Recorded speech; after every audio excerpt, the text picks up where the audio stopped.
belief that some people have said that she is the dead bride because she's wearing bangles. But we must understand that bangles were never gendered, we have gendered them now.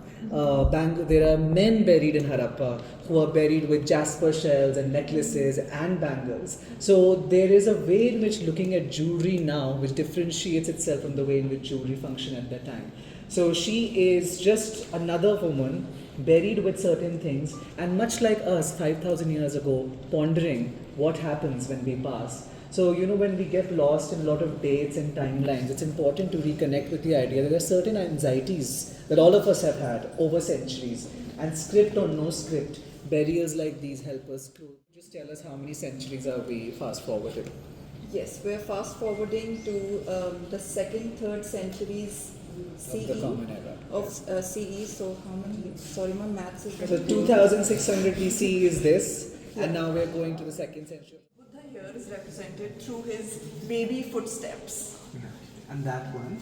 So this is a similar sculpture, and this is in continuation of the tradition where the Buddha did not want to be represented in human form.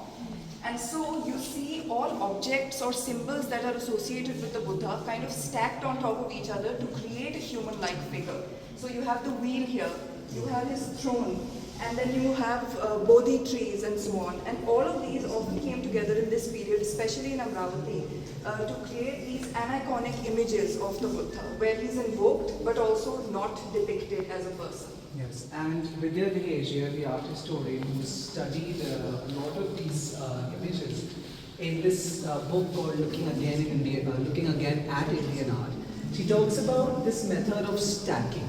So when you don't have the ability to represent through figural representation, what you do is you stack. So it looks like a human body.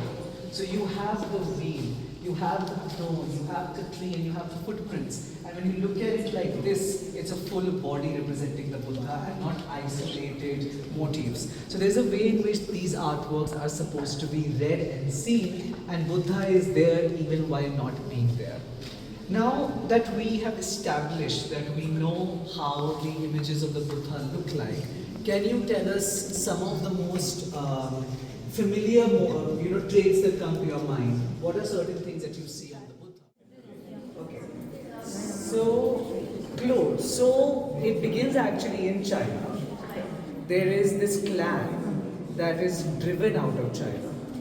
And as they keep moving, Big earrings, a huge necklace.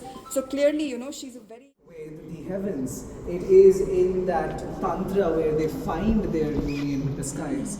And she comes from one of those yogini temples. But in 1980s in Lokhari, there was this entire trade, illegal trade, smuggling, wherein these sculptures were taken and sent around. And they found themselves in London and in Paris. And this young yogini that you see over here, what is this water falling from somewhere? And then they realize that it's actually milk droplets.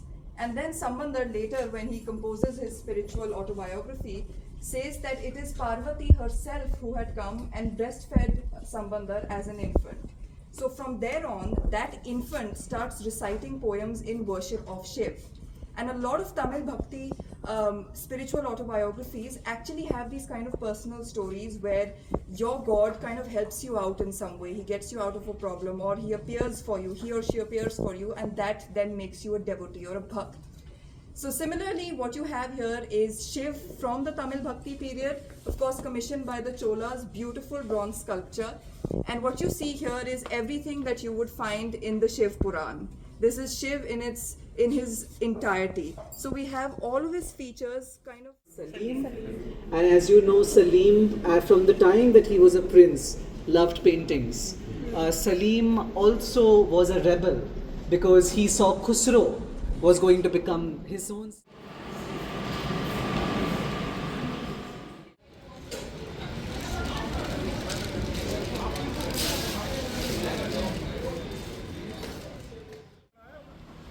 I